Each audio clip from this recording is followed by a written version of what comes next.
我被绑架了。我一个身高近2米、长相酷似张飞的魁梧男人，竟然也会被绑到大山里。运送途中，我醒过一阵，我的手脚都被用小臂粗的铁链锁着，稍稍一动就发出了很大的动静。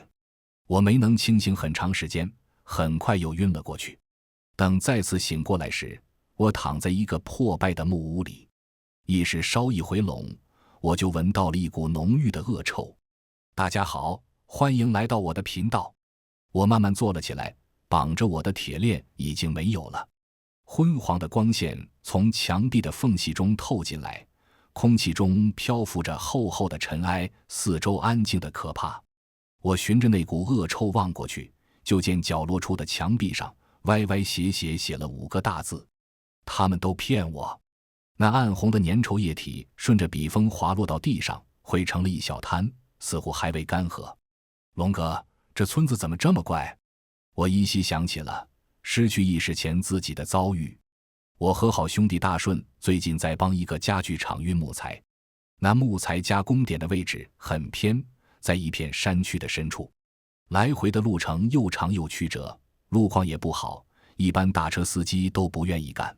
但客户给的报酬很丰厚，大顺最近也需要钱，我们俩就搭伙跑一趟车。那片山区城镇很少，中间只有2、3个村寨可供休息。我们这一趟原本跑得也挺顺利，只是赶上了一场大雨。我担心碰上滑坡，就临时下了一条小路，停在了一个陌生的村落外。那村子名叫红云村，是个规模很小的村落，可村里的建筑却大都很新潮，似乎是个很富裕的村子。我和大顺本来是想进村，看看能不能找个小超市或小饭店买点晚饭，但很诡异的，那个村子里的人一见外人，扭头就走，没有一个肯搭理我们。我们好不容易找到一个卖东西的小店，结果人家不肯开门。我们2个没办法，只能又掉头往回走。可当我们往外走时，我却总能感觉到有各种视线从4面8方汇聚到我们身上。那些紧闭的门扉、拉起的窗帘后，似乎都站着人。大顺也觉得毛骨悚然，压低嗓音跟我说：龙哥，这村子太吓人了，咱们不行赶紧撤吧，别在这儿歇了。我点点头，可等我跟大顺走到村外，我们停在村口的车却怎么都打不着火了。当时时间已经很晚了，大雨还在下，周围照明不足，我们也不好修车。先在车里将就一宿吧，等明早再说。大顺点头应了，我让大顺先睡，自己照看前半宿。但我没想到，我一贯是个很警醒的人，竟然就那么无知无觉地睡了过去。大顺，我想到跟我在同一辆车上的好兄弟，我被绑到了这儿，那他会在哪儿？再看墙上那鲜血淋漓的5个大字，我的心里突然涌起一种很不好的预感。那该不会是大顺的血吧？他在提醒我什么？我慌里慌张地扑了过去，一股腥膻味涌进我的鼻腔。那味道不是人血。我心里稍稍放松了一些，缓慢地抬起头，人却一怔。我看到了一双眼睛，就在正对我的幕墙外面。那双泛白的瞳仁透过木板间的缝隙，已经不知观察我多久了。我的心底没来由地涌起一阵厌恶。我抬起脚，狠狠地踹了那木板墙一脚，几乎将那陈旧的木板踹碎。那盯着我的眼睛被突然而来的冲击吓得连连后退，但他很快又冲了上来，咣滴一声撞在了木墙上。我眼睁睁地看着他把那排木板撞出了2个大洞，从洞外探进来的是2只深红色的山羊角。原来一只站在屋外看着我的并不是人，而是一只体型硕大的山羊。可山羊的眼睛不应该是恒瞳吗？我刚刚看到的眼睛分明跟人一样，黑白相间，圆形瞳孔。难道是我看错了？我也来不及多想，屋外那只山羊像是被我惹怒了，竟然又后退了几步，再次朝木屋撞了过来。那畜生力气极大，整间木屋都被他撞得一震。草！我骂了一声，几步奔到门前。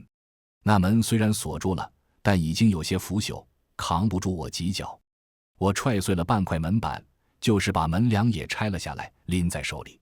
莫名其妙被绑来这里，兄弟生死未知，我自己还一肚子火没出发呢，一只畜生也敢来找我的麻烦。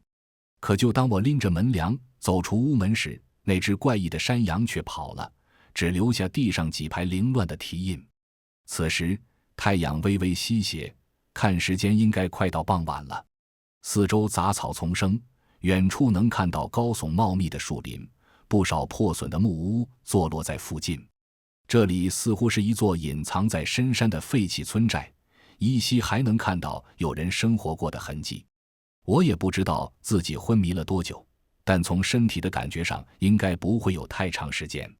估摸被带到这里也就是1天左右。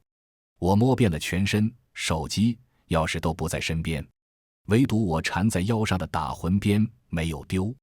这根打魂鞭是小时候一个老道人送给我的。他说我修罗相，菩萨心，你这辈子注定要吃阴阳饭。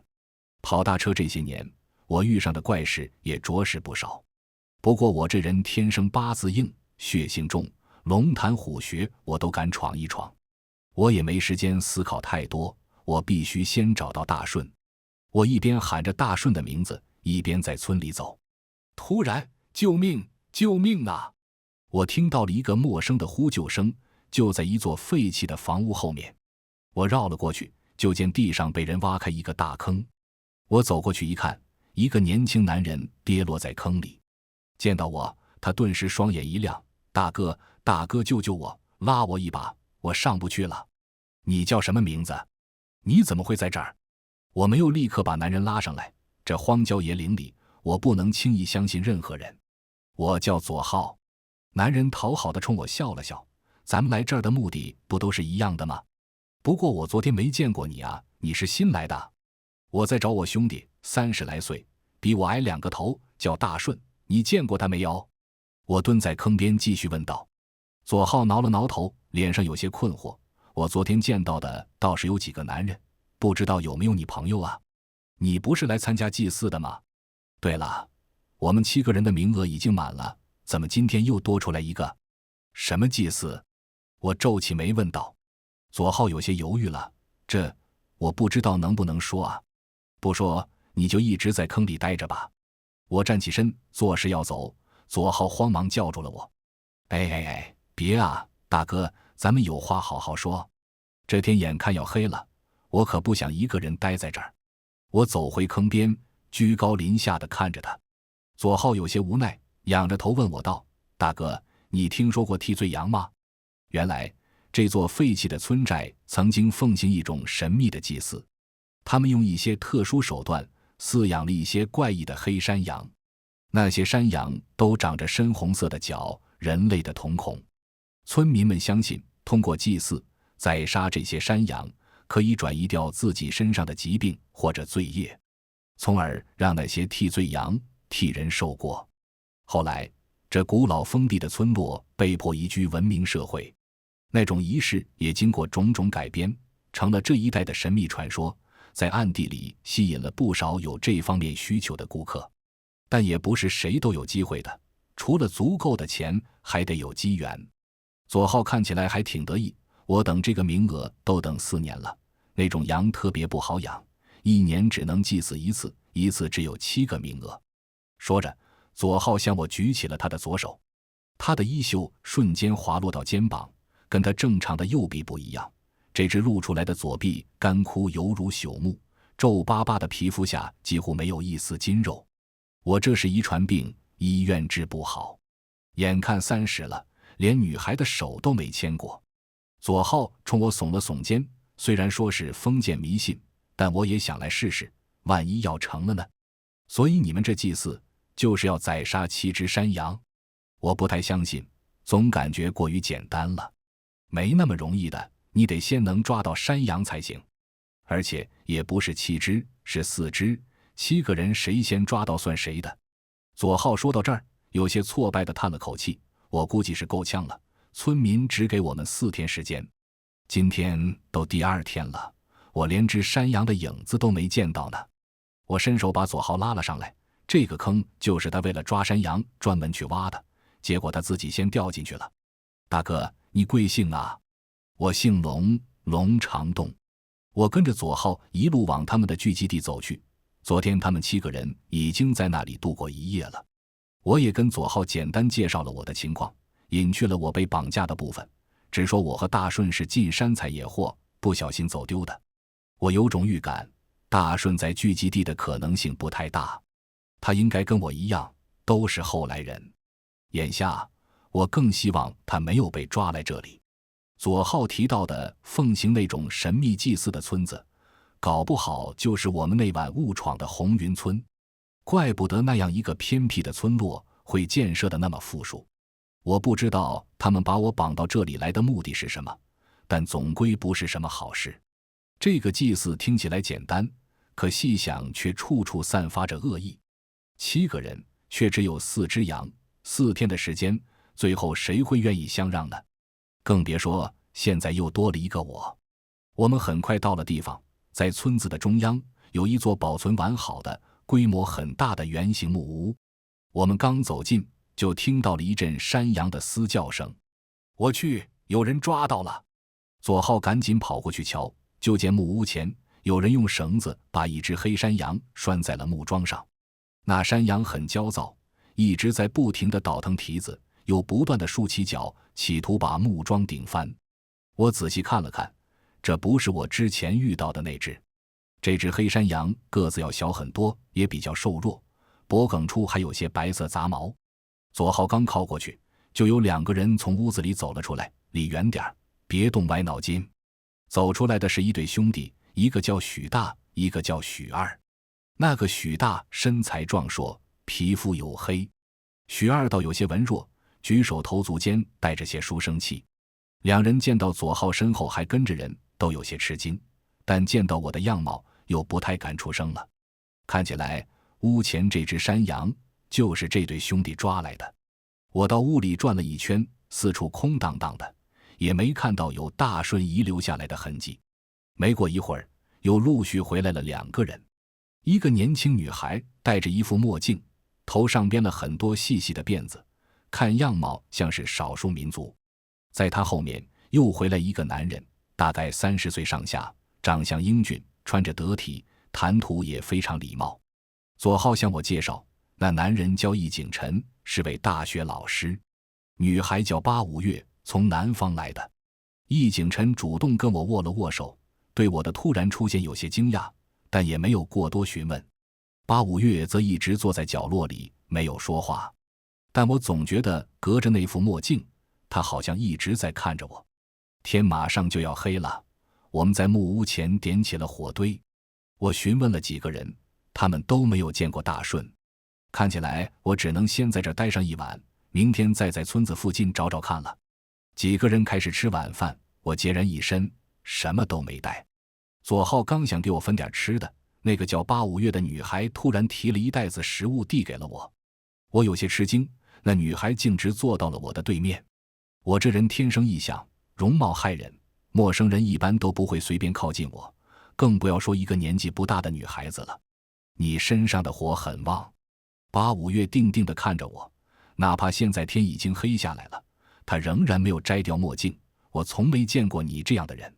我还没闹明白这个女孩在说什么，巴五月紧接着道：你能帮帮我吗？我靠自己抓不到羊。你帮我抓到羊，我帮你找你兄弟。你知道大顺在哪儿？我甚是疑惑。巴五月摇了摇头，我不知道，但我或许能找到。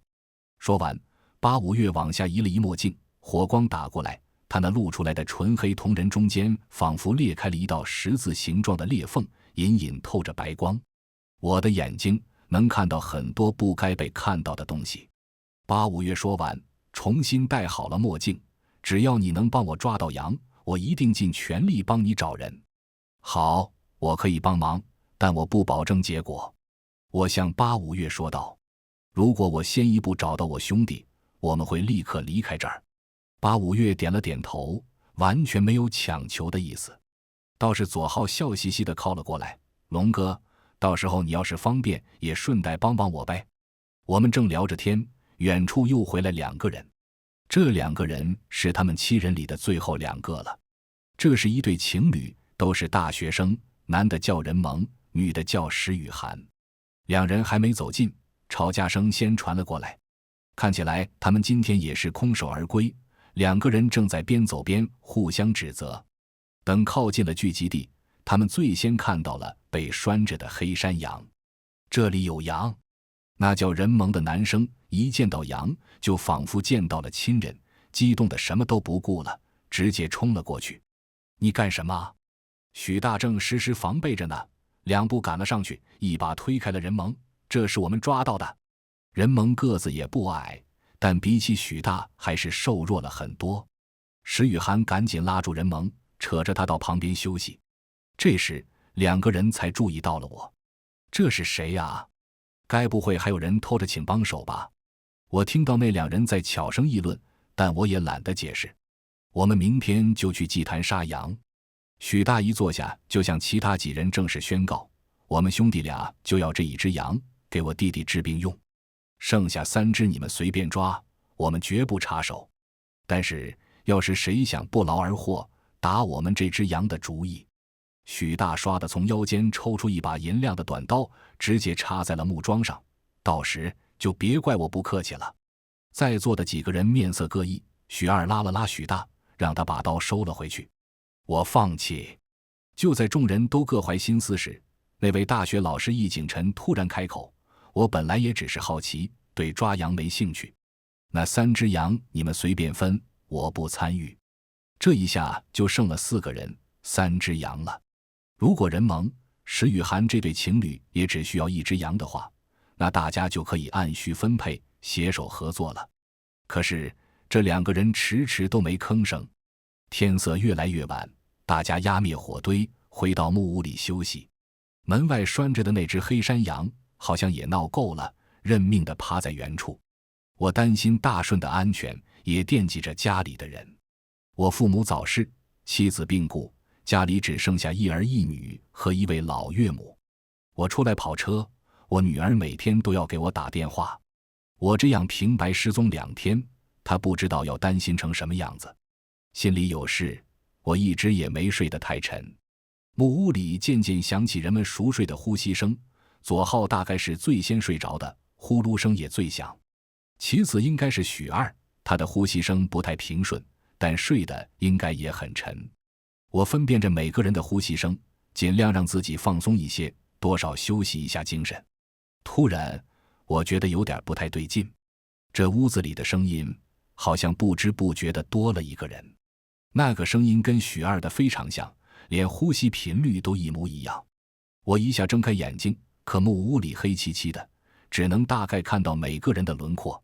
我正想拧开左浩带来的露营灯，许二的呼吸却一下急促了起来。许大一个翻身坐了起来，我赶紧开了灯。木屋里还是我们几个，可许二的脸色却十分苍白，浑身都开始抽搐。二子，二子，你睁开眼睛！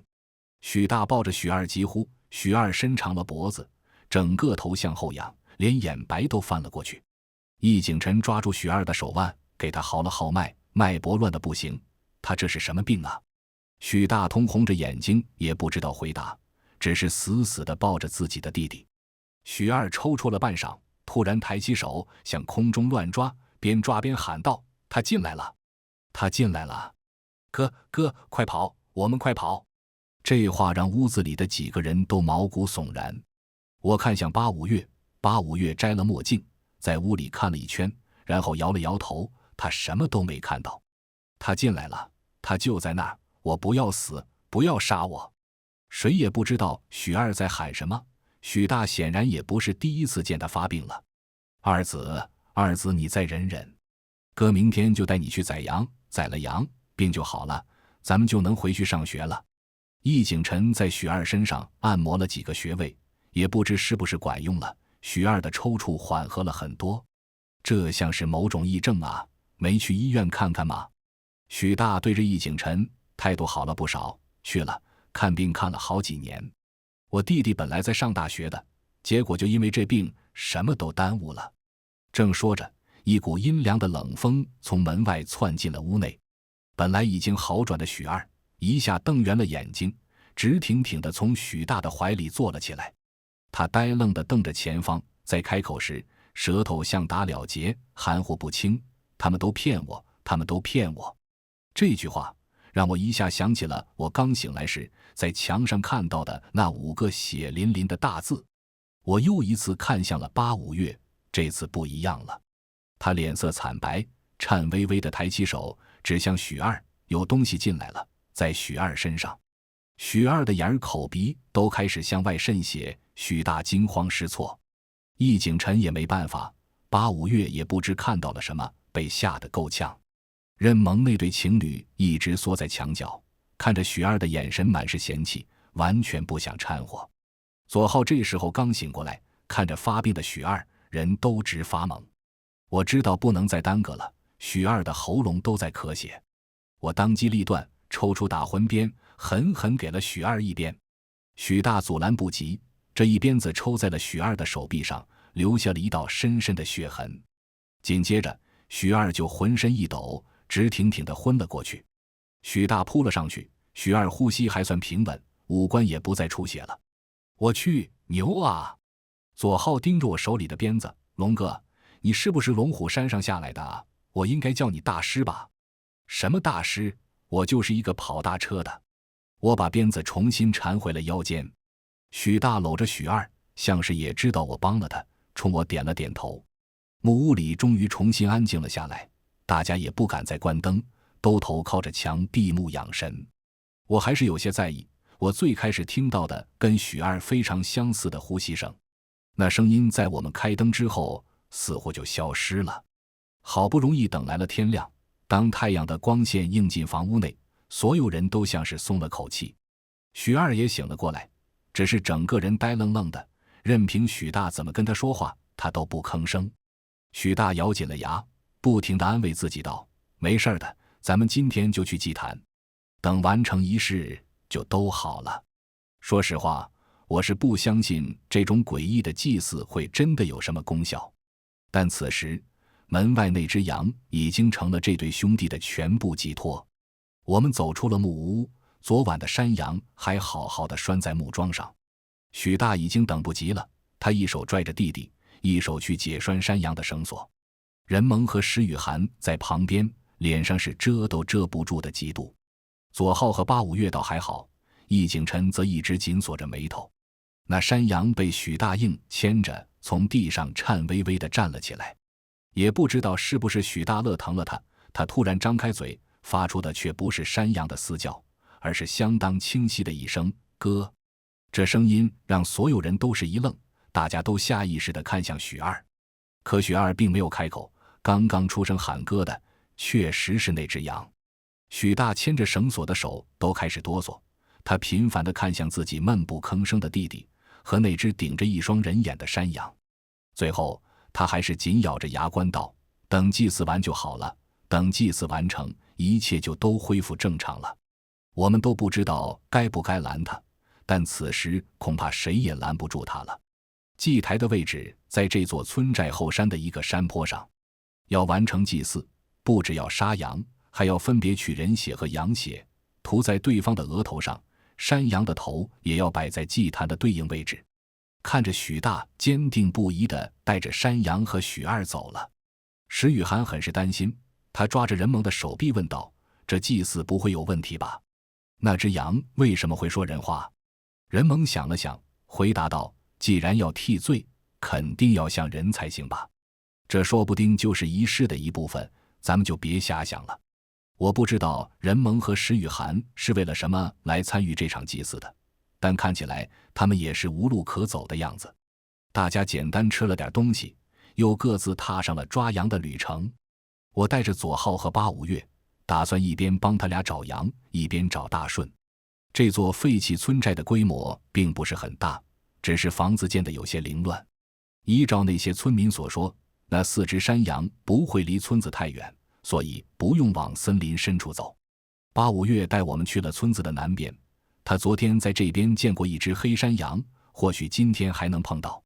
我一路上仔细留意着周围，但也始终没能看到有大顺经过的线索。中午，我们在一个避荫处休息，我问起了八五月来参加这场祭祀的原因。八五月抬手摸了摸自己的墨镜，我就是想换掉这双眼睛。这双眼睛跟了我10年，我受够了，我不想再看到那些东西了。自从有了这双眼睛，恐惧和不祥就一直缠绕着我。我为了毁掉它，不止一次地想刺瞎自己。可哪怕我的眼睛已经感受不到光了，我却依然能看到它们。八五月的话音里透着深深的绝望，让一旁听着的左浩都有些动容。他拍拍胸脯道：要是咱们只能抓到一只羊，我不跟你抢。我这并不要命，你这更重要。八五月向左浩道了谢，我却有些好奇。听你的话音，你不是天生就有这双眼睛的？我问道。八五月点了点头，我可能触碰到了他记忆里最痛的地方，他反而笑了。这双眼睛是我曾经最真实的朋友送给我的。她是一个很内向的女孩，脾气也非常古怪，又因为那双诡异的眼睛，班里没人愿意跟她玩，而我是唯一的例外。我知道她家里情况不好，她没有妈妈，她爸对她总是非打即骂，我就常常偷家里的零食给她吃，把我自己好看的衣服分给她穿。她自杀那天，提前给我打了一个电话，说要送个礼物给我。当我匆匆忙忙赶去他家，看到的就是他悬在房梁上的身体和那对已经脱出眼眶的眼球。也不知道是不是巧合，八五月刚说完最后一句话，一只眼睛硕大的黑山羊就慢悠悠地溜达了过来。我用八五月交给我的绳子套好绳圈，几乎没费吹灰之力就套住了那只山羊。一切简单的让我们3个人都有些不可置信。我们把山羊牵回聚集地时，已经是下午了。易景晨似乎哪里都没去，他看起来对羊是真的没兴趣。看到我们又牵回一只黑山羊，他皱了皱眉。这房子附近可能死过不少人。他指了很多被他清扫过灰尘的木板墙给我们看，那些深深浅浅的印子，细看下来多得让人心惊。还有很多木料在扫灰过后，能清晰地看到一滩又一滩浓稠的血迹。我们手里要是有卢米诺试剂，等喷洒完，今晚可能都不用开灯了。不会吧？左浩皱着眉，一脸不相信。说不定是村民以前在这附近杀鸡又杀鸭的，才留下了那么多痕迹。我们来这儿就是杀几只羊，不至于搞出人命吧？7个人，4只羊，不是每一次都有人自愿放弃的。易景晨盯着左浩，一字一顿地道。不远处传来细碎的脚步声，我们同时转头望去，是许家兄弟回来了。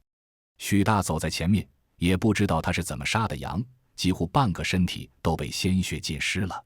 许二跟在后面，那根原本用来牵羊的绳子，现在拴在了许二的手腕上。他脚步踉跄，双目无神，额头涂满了羊血。随着这对兄弟越走越近，那股羊血的腥膻味直接蔓延而来，让人无处可躲。一直坐在旁边的八五月忍不住干呕了一声，左浩连连后退，捂住鼻子，可那味道无孔不入。易景晨倒还淡定一些，他上前一步问道：怎么样了？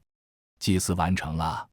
许大似乎有些恍惚，他听到易景晨的声音才停下脚步，然后慢慢地点了一下头。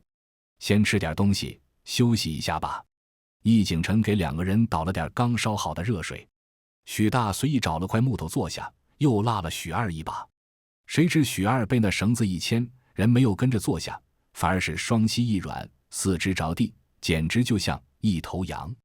许大的脸孔瞬间充血，青筋直冒，他一把薅起了许二，把他砰的一声摔在了地上。冷静，冷静，他很可能是癔症还没好。易景晨慌忙拦住许大，让他先休息休息吧，也许过1夜就好了。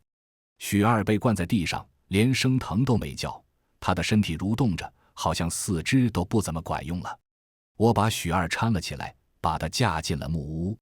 许二仍然没有反应，就靠着墙角坐着。我抽出了打魂鞭，面对许二，打魂鞭没有任何异响。也不知是不是许二额头上的羊血吐得太浓了，我也被那股腥膻味呛得打了个喷嚏。这时我突然听到了一声龙歌，是大顺。他的声音我太熟悉了。那声音是从木屋后面透过墙板传进来的。我慌忙出了木屋，绕到了房子的后面。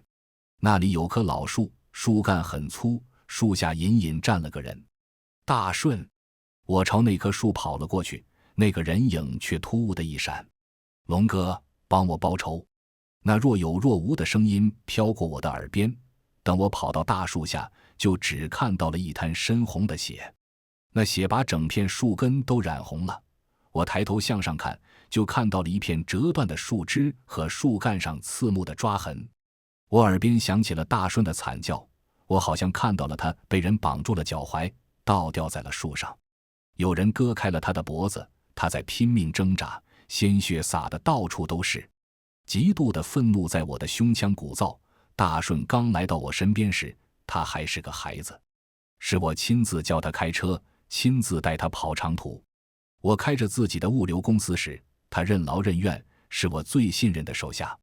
我破产后，他仍然不离不弃，每天帮着我忙前忙后。大顺告诉过我，他刚出生时，家里找人给他批过命，人家说他一生命途多舛，事事不顺，但好在总有贵人相助，每次都能帮他渡过难关。大顺总是念叨着，我就是他的贵人，我总能在最关键的时候救下他。可这次呢，我是不是来不及了？脚底下松软的红土好像都浸透了大顺的血。我的视线落到地面时，突然看到了一颗亮闪闪的东西。我捡了起来，那是一颗沾着血的白色纽扣。我把这颗扣子死死握在了手里，无论是谁害了大顺，我一定不会放过他。等我返回木屋时，任萌和石雨涵也回来了。这对情侣今天又是空手而归，两个人各自坐在屋子的角落，谁也不搭理谁。左浩好像也要跟易景晨一样放弃了，也不提找羊的事了。八五月自从牵了羊回来，就一直坐在木桩前，盯着那只羊，也不知道在想什么。我把屋里屋外所有人都看了一圈，这里的每个人都有嫌疑。那颗白色纽扣太常见了，几乎谁身上都有。这时候，易景晨朝我走了过来，他的视线由我的脚下慢慢转到我的脸上。你去哪儿了？你的鞋底都是红土。我转头看了一眼我走过来的脚印，确实，但那不是红土，那是我兄弟的血。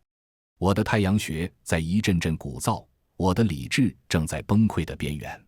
我必须先找到真凶，我不能伤害无辜的人。我在心底一遍一遍地告诫自己。我强迫自己转过头，不再去看易景晨脆弱的喉管。对于我来说，要杀掉这些手无缚鸡之力的普通人实在太简单了。我没有回答易景晨，我转身去找八五月。八五月答应帮我找大顺的，我只看到了那滩血，大顺是死是活，我还是无法确定。八五月拿下了墨镜，对着我看了半天，他的眉头越锁越紧，最后只能认命似的叹了口气，对不起，龙哥，我什么都看不到。但或许这也是好事，你跟你兄弟间有很深的联系，我在你身上看不到任何征兆，他很有可能就是安全的。安全的。我的耳边又响起了大顺虚无缥缈的声音，龙哥，替我报仇。大顺分明就是让人害了，八五月在骗我。这时八五月突然指着那头羊道，龙哥，你看他的眼睛是不是跟我很像？我转头去看那只羊，果然那只羊的黑色瞳仁间竟然真的裂开了一道缝，缝隙间隐隐透着白光。很快到了晚上，大家都很疲惫，明天就是最后一天了。所有人都心事重重的，许大一心想为许二吃点东西，可许二一直缩在墙角，就是不肯张嘴。易景晨有意劝八五月放弃明天的祭祀，但八五月一直盯着那头眼睛跟他越来越像的羊，就是不肯点头。夜里，那种浓重的腥膻味仍然弥漫在木屋内，完全没有散去。准备休息的众人却都好像习惯了一样。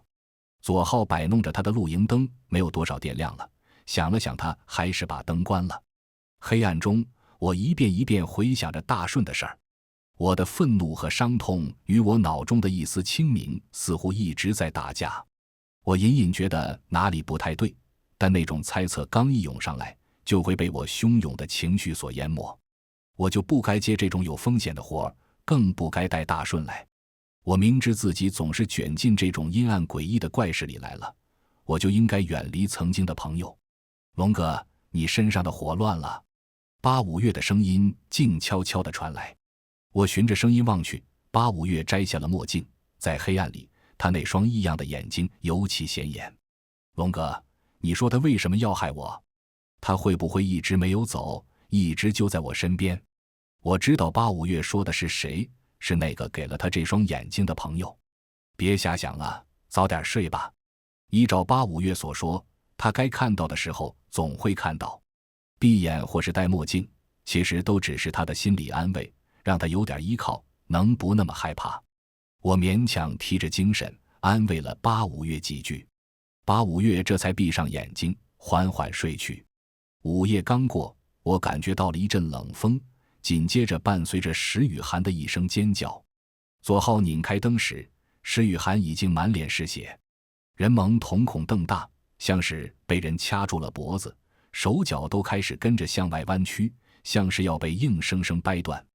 龙哥，是个女人。八五月指着任萌的身上，满脸惊恐。我抽出打魂鞭，凌空抽了出去。没想到我这一鞭竟然真的抽出了一个女人的形体。她穿着一身浸满鲜血的校服，四肢都扭曲着，连头都是断的。我操！左浩被吓得差点把露营灯扔出去。我又是一鞭，那女人的身体不见了，但她还没有走。接着第三鞭，空气里啪的一声，一道隐隐的雷光闪过，一股阴风平地而起，直接穿过众人，逃出门外去了。任萌大口大口地喘着粗气，他的脖子泛着乌青，一只手腕已然错位。石雨涵还在尖叫，他的脸上被划了一个大大的血红的叉。我记得去年一个女学生因为校园霸凌跳楼，她的脸上就被人划了一道叉。易景晨冷冰冰地道。我也想起了那则新闻，镜头前只有女学生的家人痛苦的哭嚎，始作俑者从头到尾都没有露脸。石雨涵紧紧抱住了自己的膝盖，把脸蒙了起来，他小声地嘟囔着，我不敢了，我不敢了。看起来这两个人来参加这场所谓的祭祀，不是为了治病，而是为了真正的替罪。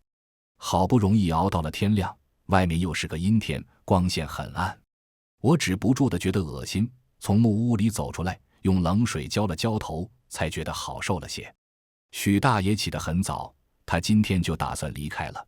不管祭祀成没成功，昨晚的事儿让他一刻都不想在这儿待了。易景晨给许大写了个电话号码，如果回去许二的病还没好，可以去他那儿看看。他祖上是专门治虚症的，或许他会有办法。许大给易景晨道了谢，回屋去叫许二。可他刚一进门，就突然吼叫了一声。我们赶忙跟着进去，就见许二缩在墙角，不知从哪里拽来一把稻草，正往嘴里塞。那不停咀嚼的嘴巴跟羊角草时简直一模一样。许大要疯了，他愤怒地冲许二喊叫。许二却只是瞪着眼睛，不停地吃草，那眼神木然呆愣，看不出一丝人类的情绪。许大整个人都哆嗦了起来，完了，我杀错了，我杀错了。我们企图扶住许大，他却不停摇头，拨开所有人的手，疯了一样的朝外面跑去。必须把他追回来，不然会出事的。我跟易景晨还有五月、左浩一起追了出去。许大是干体力活出身的，身体很好，速度也很快。我们慢了他一步，他已经冲进了树林里。许大，回来，你弟弟只是生病了。易景晨不断地在后面喊。许大的精神已经崩溃了，他根本听不进去，是我杀错了，我把我弟弟杀了。不是的，你弟弟就在木屋里啊，不信你回去看。左浩跟着跑得气喘吁吁的。是我杀错了，你们不懂，你们不知道。我马上就要追上许大了，他却突然停了下来，拔出了短刀，面向我们所有人。你们走开，别再跟着我，我要去陪我弟弟，我要去找他。我们不敢再上前，只能试着安抚他。你弟弟没事的，跟我们回去，他只是生病了。不是的，不是的。许大哭红了眼，我昨天杀他的时候，他一直在喊我，喊我哥哥，我不想死。是我没听，是我不相信他。他已经把我弟弟换了，把我弟弟换了。说完，许大就调转了刀头，我们所有人都没来得及阻止。那把短刀狠狠插进了许大的喉管，鲜血喷洒出来的时候，五月一声尖叫，我感觉天地都变色了。许大下手很决绝，根本没有抢救的希望。我们几个返回木屋时，心脏都在狂跳。可我们没想到，大门洞开的木屋里竟然同样是一片血污。石雨涵和许二都倒在了血泊里，各自胸口留着一个大洞，只有任萌不见了。跟他一起不见的还有8、5月的羊。他妈的！我从木屋旁边捡起了我之前立在那儿的门梁，不用想，肯定是任萌那个畜生。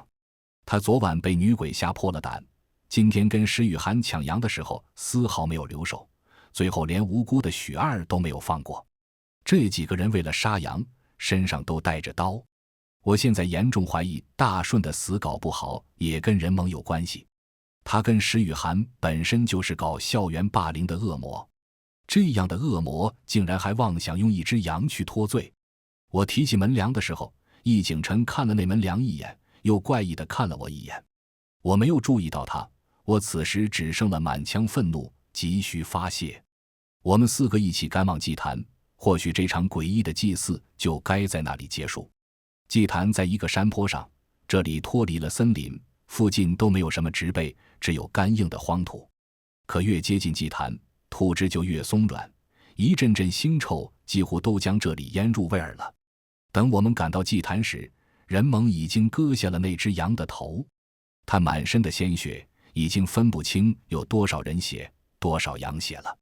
他捧着那颗羊头冲我们大笑，我成功了，我成功了，那个贱人，他再也别想害我了，啊哈哈！我没想到8、5月竟然是第一个冲过去的，他大喊着，是你，是你，果然是你，你为什么要害我？我怕任萌伤害到8、5月，连忙伸手抓住他。8、5月像疯了一样挥舞着手里的尖刀，我要杀了你，杀了你，你毁了我一辈子，我恨你。刹那间，有什么线索划过了我的脑子。8、5月此时大喊的应该是那个送他眼睛的朋友，可他为什么会把任萌认成他的朋友？我还没想清楚，一道劲风突然从我的背后袭来，我迫不得已转身用门梁一挡，竟然是易景晨。他手里同样握着刀，而且是冲我来的。你干什么？我冲易景晨喊。易景晨满脸涨红，太阳穴好像都鼓出来了。别装了，就是你，你杀了我学生。什么？我都没来得及问清楚，易景晨举刀就砍。可惜他是个文人，我侧身一躲，一根门梁横扫过去，直接把他拍在了地上。你疯了！我单腿压住了易景晨，一把扣住了他的手腕。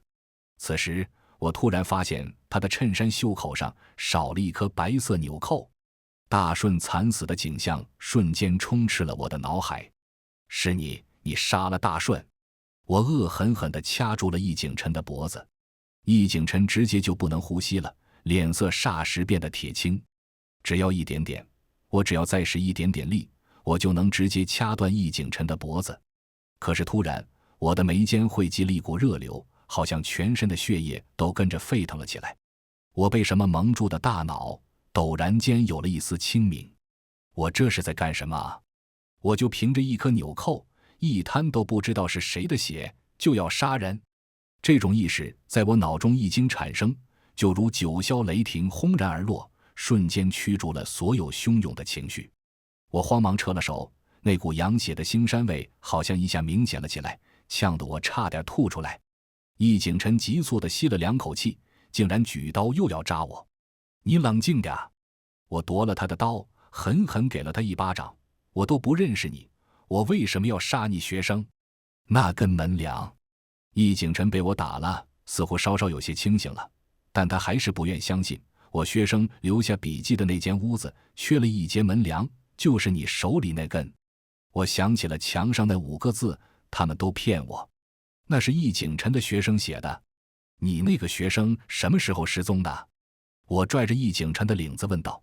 易景晨的声音多少有些颤抖。3个月前我都调查清楚了，他就是要来这里。我好不容易得到了名额，可却根本没看到他。然后呢？我笑了。你觉得我杀了他，还能留着那根门梁？你就凭那一截木头，就认定我是杀人凶手？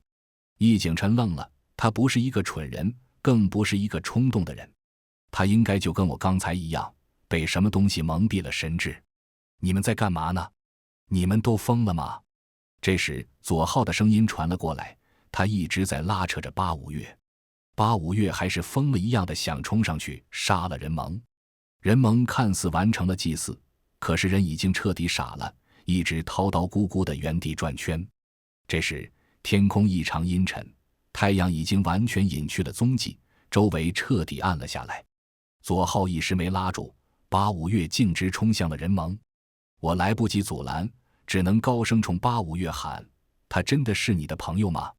八五月，用你的眼睛好好看看。八五月已经举刀冲到了任蒙跟前，他听到了我的声音，停下了脚步。天空传来一声闷雷，我飞速赶到了八五月跟前。八五月愣愣地看着任蒙，那双奇异的眼睛白光流转。不是，你不是他。我赶忙夺下了八五月手里的刀，把他拉到了我身后。这到底是怎么回事啊？左浩一脸懵，易景琛这时才晃晃悠悠地从地上爬了起来。是那种山羊的血。从我们进入这个村子，不，从我们靠近这里开始，那种血的味道就已经在影响我们了。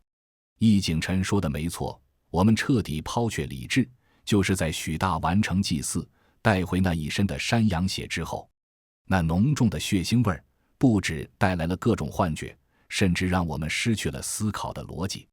我们最后全都走向了自相残杀的局面。我环顾山坡上这个怪异的祭坛，其实非常简陋，只有几个圆圆的木桩作为摆放羊头的地方。一个石塑的山羊雕像立在山坡边缘，唯一让人在意的就是脚下这黏腻暄软的泥土，早不知道浸润了多少羊血和人血。那刺鼻的气味让周遭的空气都变得粘滞和异样。可是为什么呢？那个村子为什么要这么做？左浩也问出了我的疑惑。就在此时，2道亮光突然冲破了黑暗，从我们的头顶斜照下来。我抬头望去，就在这山坡上方有一处断崖，从那里应该能居高临下地俯瞰整个村子。我突然明白是为什么了，因为那2道亮光我太熟悉了，那不是什么别的光源，那是车灯。就在那处断崖上停着一辆车，我们这些天的所作所为一直都在被人观看着。恐怕那辆车里的人才是人家红云村真正的顾客，而像左浩这些进村祭祀的人，其实才是真正的替罪羊。那晚我们烧了那座祭坛，火光亮起时，那2道车灯灭了。我把一个燃烧的火球扔上了断崖，隐隐听到了咚的一声。事后我们带着疯疯癫癫的任蒙下了山，把他送去了派出所。关于那场祭祀，那个红云村，我们虽然录了口供，可到底会怎么处理，我们心里都没数。因为警察在那之后为我们做了身体检查，说我们可能是摄入了有毒物质，那些天的经历搞不好都不是真的。我心里不忿，可又有什么办法呢？难道许大、许二真的就白死了？不过那之后没多久，我就听说我们去过的那座山被彻底封了，而任蒙也无声无息地消失了。至于大顺，离开那座山后，我很顺利地找到了他。他在一家医院里躺了1个礼拜，说是食物中毒，完全不知道我被绑架的事儿。确认了大顺的安全后，我开着车送八五月和易景琛去火车站。左浩早早就一个人走了。路上我们都很沉默，八五月仍然戴着墨镜。快到车站时，我还是先开口道：你以后还想换掉这双眼睛吗？我不知道。八五月有些怔怔的，可能在祭坛时他才发现，他对那个朋友的恨意远超他对这双眼睛的厌恶。他只是不明白，他最好的朋友为什么要害他。这双眼睛没有骗过你。我轻声提醒他，八五月之所以会把任蒙认成那个朋友，是因为受山羊血的影响。可当他真正用眼睛去看时，任蒙就是任蒙，那双眼睛给了他真相。或许你朋友并不是想害你，这双眼睛可能是他唯一拿得出手的东西了。我把八五月送走时，八五月摘下了墨镜，他那双眼睛在阳光下其实没那么吓人。而易景晨临要下车时，突然转头对我道：“你有没有想过，为什么我们这些人里只有左浩从头到尾没有受到山羊血的影响？而且算上我的学生，我们根本不是7个人，而是8个人。”我开着车再次回到了红云村。让我没想到的是，这里竟然在几天间就变成了一座空村，只有一辆很豪华的轿车停在村口，简直就像在等我。我跳下了车，走了过去。那边车窗摇下露出了左浩的脸。我几乎瞬间就肯定了，左浩不是普通人，也压根不是什么去参加祭祀的客人。他是窥天台的人，是他把我带去了那里。窥天台是一个只要给钱就什么都做的邪门组织，我跟他们牵扯上已经不止一次了，但是这是唯一一次我跟窥天台的人面对面。左浩浅笑着看着我：“你又毁了我们一个生财之道。不过没关系，这里也早该被抛弃了。你们到底想干什么？”我冲过去，一把揪住了左浩的领子。左浩那只干枯的左手瞬间按到了我的肩膀上。龙长洞，如果不是长老院下了死命令，我们早就处理你了。这一次就算给你个教训。我那只被按住的肩膀猛地一沉，接着半个身子都凉了下来。左浩冲我嘴角一勾：“你左肩阳火已灭，我看你之后还怎么仗着这身火气耀武扬威。”我去你妈的！我扯出左浩半个身子，冲着他的脸就是一顿老拳。他那2个保镖赶下车，把左浩从我这拽出去时，他那张脸已经没人样了，一口牙也全报废了。龙长洞，我要杀了你！龙长洞！左浩连话都说不清楚了，他的保镖倒是很清楚形势。他们3个一起上，都不是我的对手，所以他们果断把左浩塞上了车，然后一脚油门绝尘而去。等我回到了家，跟八五月和易景晨又联系了一次。八五月通过视频仔细看了我的肩膀，他说的没错，龙哥，你身上的阳火确实灭了一半，不过你本身阳火就比别人旺，应该也不影响什么，只是如果再遇到阴事儿，就得注意点了。易景晨则直接给我发来了一张名片，你有空去他那里看看，他也许会有办法。这个人的联系方式，易景晨之前也给过许大，可惜许大没机会去了。我仔细看了看那张名片，4块半盲人理疗馆理疗师冯迎军。我愣了一下，这4块半一般不是指棺材吗？怎么起了个这样的名字啊？全文完，感谢您的观看，每天上新精彩小说，喜欢就订阅吧。